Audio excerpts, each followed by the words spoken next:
बिस्मिल्लाहिर्रहमानिर्रहीम। अस्सलाम वालेकुम। इंफॉर्मेशन अब के नाजरीन, मैं हूं आपका होस्ट तैयब मुनव्वर। नाजरीन ग्रामी, जिसका डर था आखिर वही हुआ। रूस यूक्रेन जंग में तालिबान की एंट्री ने नेटो को हिलाकर रख दिया। रूस की बदरी मदद के लिए बदरी 313 पहुंच गई। अमेरिका परेशान, पूरी दुनिया में ज़लज़ला आ गया। वीडियो की तफसीलात में आगे बढ़ने से पहले हमारी वीडियो को लाइक करने के साथ चैनल को सब्सक्राइब करके बेल आइकन पर ज़रूर क्लिक कर दें। नाज़रीन ग्रामी, बहुत बड़ी ख़बर आपके सामने मैं पेश करने जा रहा हूं कि जिसका डर था अमेरिका को आखिरकार वही हो गया। बदरी 313 जो कि तालिबान की एक बहुत सख्त तरीन फ़ौज है, वो मदद के लिए पहुंच चुकी है रूस की, और रूस ने भी ताबड़तोड़ हमले शुरू कर दिए हैं। रूस दुनिया की बड़ी और ताकतवर मुसल्लह अफवाज में से एक है, और यूक्रेन पर इसके इब्तदाई हमले बहुत ज़्यादा कारगर साबित हो रहे हैं, और बहुत से मगरबी अस्करिया तज़ीनिकार मैदान जंग में इसकी अब तक की कारकर्दगी पर हैरान है। ऐसा लगता है कि इसकी फ़ौजी पेशकदमी बड़ी हद तक आगे जा चुकी है, और कुछ माहिरीन अब सवाल उठा रहे हैं क्या वो इस नुकसान का ज़ाला कर सकता है जो इस जंग के नतीजे में उठाना पड़ा है। इसके अलावा मॉस्को ने ये फैसला किया है कि वो बदरी 313 से ईंट बजा देगा अमेरिका की, क्योंकि अमेरिका का भी बहुत बड़ा दुश्मन तस्वुर किए जाते हैं तालिबान के। अमेरिका के सदर जो बाइडन ने कहा है कि व्लादिमीर पुतिन तंग गली में फंस गए हैं। इसके बायस केमियाई या हथियाती हथियारों के इस्तेमाल का खदशा बढ़ चुका है। वाशिंगटन DC में एक कारोबारी कॉन्फ्रेंस से खिताब करते हुए उन्होंने कहा है कि उन्हें यकीन है कि रूस नए फॉल्स फ्लैग ऑपरेशंस की तैयारी कर रहा है।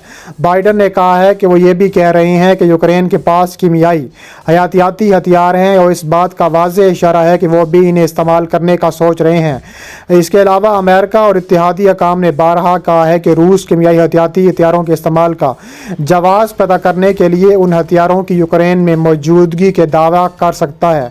दूसरी तरफ यूक्रेनी मुसल्लह अफवाज ने कहा है कि रूसी फ़ौज ने जजीरा नुमा क्रीमिया तक जाने वाली एक ज़मीनी राहदारी पर कब्ज़ा कर लिया है, जिसके बायस यूक्रेन बहिरे अज़ोव से कट गया है। ताहम यूक्रेनी फ़ौज ने यह कहा है कि रूसी फ़ौज की हमला आवाराना शिद्दत में कमी वाक़ई हुई है, और वो रूस से मज़ीद सिपाही तलब करने पर मजबूर हो चुके हैं। दरअसल यूक्रेन के सदर व्लादिमीर ज़ेलेंस्की ने कहा है कि उनका मुल्क जंग के खात्मे के लिए व्लादिमीर पुतिन से किसी भी फॉर्मेट में मुज़ाकरात के लिए तैयार है। खबर रसां इदारे AFP के मुताबिक उन्होंने अंदिया दिया कि रूस के ज़ेर कब्ज़ा क्रीमिया और बागियों के ज़ेर कब्ज़ा सूबे दोनेत्स्क और लुहानस्क की सतह पर भी बातचीत की जा सकती है। वाज़ेह है कि ज़ेलेंस्की ने हाल ही में कहा था कि व्लादिमीर पुतिन से मिलना चाहते हैं, क्योंकि उनके मुताबिक मेरा मानना है कि इस मीटिंग के बगैर यह जानना नामुमकिन है कि वह जंग रोकने के लिए क्या कर सकते हैं। ताहम BBC की मरकज़ी नामानिगार बराए बैनुल-अक़वामी अमूर लीज़ डोसेट के मुताबिक दोनों ममालिक के दरमियान सालसी की कोशिशें कर रहे तुर्क और इजरायली हकाम ने कहा है कि फ़िलहाल ज़ेलेंस्की और पुतिन के दरमियान दू मुलाकात का कोई इम्कान नज़र नहीं आ रहा। यूक्रेन ने रूस की जानिब से साहिली शहर मारियोपोल में हथियार डालने के बदले शहरियों को निकालने के लिए महफूज रास्ता देने की तजवीज़ मुस्तरद कर दी है। रूस ने यूक्रेन के साहिली शहर मारियोपोल का मुहासरा कर रखा है, जहां अब लोगों तक एशियाई ज़रूरत और दवाइयों तक भी नहीं पहुंच रही। अगर यही सूरत हाल रही तो फिर इस शहर में लाखों लोग फंस कर रह जाएंगे। रूस ने तजवीज़ दी थी कि अगर यूक्रेन के फ़ौजी हथियार फेंक दें तो ऐसी सूरत में आम शहरों को शहर से निकलने की इजाज़त दी जाएगी, मगर यूक्रेन ने यह कहते हुए इस पेशकश को रद्द कर दिया कि अपने इस शहर आम शहर किसी सूरत दस्तबरदार नहीं होंगे। इसके अलावा यह शहर उस वक्त तक मुहासरे में है जहां तकरीबन 3 लाख अफराद के बारे में कहा जाता है कि वो इस शहर में फंस कर रह जाएंगे, क्योंकि जंग की वजह से यहाँ मौजूद एशिया की रसद ख़त्म हो रही है और इस शहर में आमदाद आने से रोक दी गई है।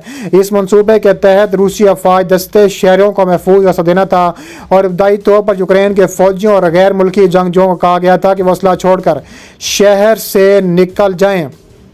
اس کے علاوہ ولادیمیر زیلنسکی کا بھی بہت بڑا اعلان سامنے آیا ہے۔ یوکرینی حکام کا کہنا ہے کہ روس کا ایک گولہ یوکرین کے شہر سومی کے قریب ایک کیمیکل پلانٹ کو لگا، جس سے امونیا گیس لیک ہونا شروع ہوئی۔ پہلے لوگوں کو گھروں تک محدود رہنے کا کہا گیا تھا، لیکن بعد میں حکام نے یہ بتایا ہے کہ اب اس لیکیج پر قابو پا لیا گیا ہے۔ مقامی حکام کے مطابق 50 ٹن زہریلی گیسوں کا حامل ٹینک اس حملے سے تباہ ہوا، جس سے امونیا گیس کا اخراج ہوا۔ یوکرین کے صدر ولادیمیر زیلنسکی کے مطابق اسرائیل نے ثالثی کا کردار ادا کرنے کی پیشکش کی ہے۔ اس کے علاوہ یوکرین کے صدر نے کہا ہے کہ ان کے اسرائیل کے وزیر اعظم نے مذاکرات کے انعقاد کا کوئی راستہ تلاش کر رہے ہیں۔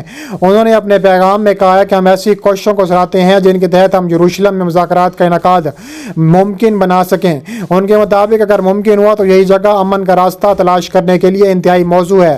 خیال رہے کہ اس سے قبل یوکرین کے صدر نے اسرائیلی پارلیمنٹ سے ویڈیو بھی خطاب کیا تھا۔ اس کے علاوہ یوکرین روس تنازع میں مغربی ممالک یوکرین میں نو فلائی زون کیوں نہیں نافذ کر رہے، اس بارے میں بات کرتے ہیں کہ نو فلائی زون سے مراد یہ ہے کہ کسی خطے کے فضائی حدود کے اندر خاص قسم کے طیارے پرواز نہیں کر سکتے۔ یہ پابندی عموماً کسی ملک کے خاص مقامات کو فضائی حملوں سے محفوظ رکھنے کے لیے لگائی جاتی ہے۔ اس کے علاوہ کھیلوں کے مقابلوں اور بڑے عوامی اجتماعات کی صورت میں نو فلائی زون کی پابندی عارضی طور پر لگائی جا سکتی ہے۔ اس کا بنیادی مقصد کسی خاص حدود کے اندر طیاروں کو داخلوں سے روکنا ہوتا ہے، تاکہ ان مقامات کو حملوں اور دشمن کی جانب سے فضائی نگرانی سے محفوظ رکھا جا سکے۔ برطانیہ کے ایک وزیر نے خبردار کیا ہے کہ اگر نیٹو اتحاد نے یوکرین میں نو فلائی زون کا اطلاق کیا تو اس سے جوہری جنگ کا آغاز ہو سکتا ہے۔ اس قسم کی پابندی کا اطلاق فوجی طاقت اور ذرائع سے کیا جاتا ہے، جیسے فوجی نگرانی، فوجی تنصیبات پر ممکنہ حملے کو روکنے کے لیے دشمن کی فوج پر حملہ اور ایسے طیاروں کو مار گرانا جو اس پابندی کی خلاف ورزی کرتے ہوئے نو فلائی زون میں داخل ہو سکتے ہیں۔ اگر نیٹو فورسز روسی طیاروں اور روسی جنگی آلات کے ساتھ براہ راست ٹکراتی ہے تو اس سے لڑائی میں بہت تیزی سے اضافہ ہو سکتا ہے۔ اس حوالے سے امریکی فضائیہ کے سابق سینئر افسر جنرل فلپ بریڈلو نے ایک جزیرے کو بتایا تھا کہ آپ صرف یہ نہیں کہہ دیتے کہ فلاں علاقہ نو فلائی زون ہو چکا ہے، بلکہ آپ کو وہاں نو فلائی زون کا طاقت کے زور پر اطلاق کرنا پڑتا ہے۔ جنرل فلپ بریڈلو نے 2013 سے 2016 تک نیٹو کے سپریم کمانڈر بھی رہے ہیں۔ ان کا مزید کہنا تھا کہ اگر وہ یوکرین میں نو فلائی زون کا اطلاق چاہتے ہیں تو اس کو یہ کرنا ہوگا۔ اکثر لوگوں کا خیال ہے کہ پیوتن نے محض دکھاوے کے لیے کیا ہے کہ نوسر اس قسم کے ہتھیار استعمال کرنے کا اجازت رکھتے ہیں۔ اس کے علاوہ دیکھا جا رہا ہے کہ برطانیہ کے وزیر دفاع بین ویلس نے واضح کر دیا ہے کہ برطانیہ یوکرین میں نو فلائی زون نافذ کرنے میں مدد نہیں کرے گا، کیونکہ ایسا کرنے سے روسی لڑاکا طیارے یورپ میں جنگ چھیڑ دیں گے۔ بی بی سی سے بات کرتے ہوئے وزیر دفاع کا مزید یہ کہنا تھا کہ ہم تابڑ توڑ فیصلے کریں گے، لیکن میں ضرور کہوں گا کہ یوکرین کو ہر ممکن ہتھیار فراہم کروں گا کہ وہ اپنی ہر سڑک پر روسی فوجیوں کا مقابلہ کر سکیں، اور ہم یوکرینیوں کی حمایت کریں گے۔ امریکہ نے بھی اس قسم کی وجوہات کی بنا پر نو فلائی زون کی تجویز کو رد کر دیا ہے۔ ان خدشات کے علاوہ مغرب کو یہ خطرہ بھی ہے کہ اگر روس کے خلاف جنگ میں کسی قسم کی تیزی لائی جاتی ہے تو وہ جوہری ہتھیاروں کا استعمال کر سکتا ہے۔ یہ خوف اس وقت تک زیادہ نظروں میں آ گیا تھا جب گزشتہ دنوں روسی صدر ولادیمیر پیوتن نے اعلان کیا تھا کہ انہوں نے روس کے جوہری دستوں کو خاص الرٹ بھی جاری کر دیا تھا۔